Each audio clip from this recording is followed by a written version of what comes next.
As of June 16, 2025, the Israel-Iran conflict has exploded into a full-scale war, marking a pivotal moment in Middle Eastern history.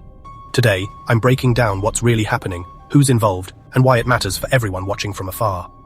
Let's start with how we got here.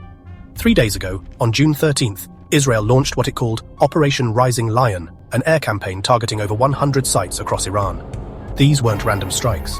Israel went after nuclear facilities, military bases, and missile launchers, aiming to cripple Iran's strategic capabilities. The toll? At least 406 people killed in Iran, including some of the country's most senior military leaders and nuclear scientists. Iran's response was brutal and immediate.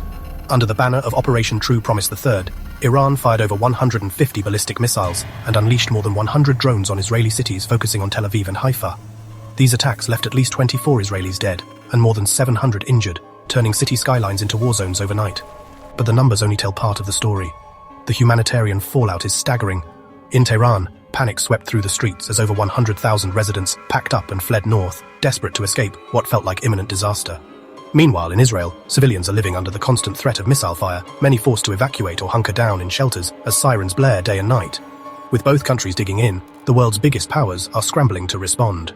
Russia has stepped forward, offering to mediate and even suggesting it could store Iran's enriched uranium on Russian soil, a move designed to ease fears over nuclear escalation. On the other side, the United States isn't just watching.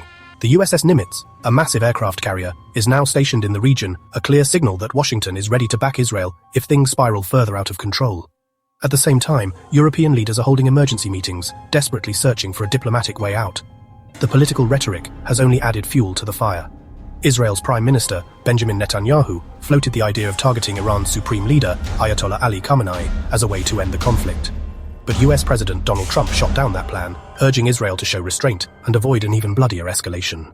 Meanwhile, Iran isn't standing alone.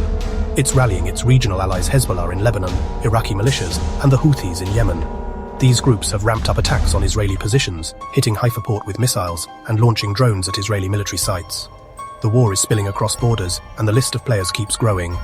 Iran is also leaning hard on friends in the Shanghai Cooperation Organization, including China and Russia. Both have signaled political support. Russia is pushing its mediation plan, and China is backing Iran diplomatically on the world stage.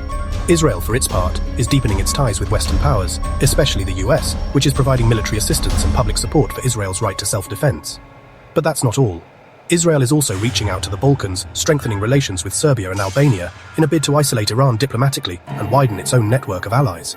The bottom line: this war isn't just about Israel and Iran, it's about the whole region, and the stakes could not be higher. With hundreds already killed, thousands displaced, and no sign of a ceasefire, the world is holding its breath, hoping leaders choose dialogue over devastation. If you want to stay updated as this crisis unfolds, make sure to like and subscribe to the Nut channel.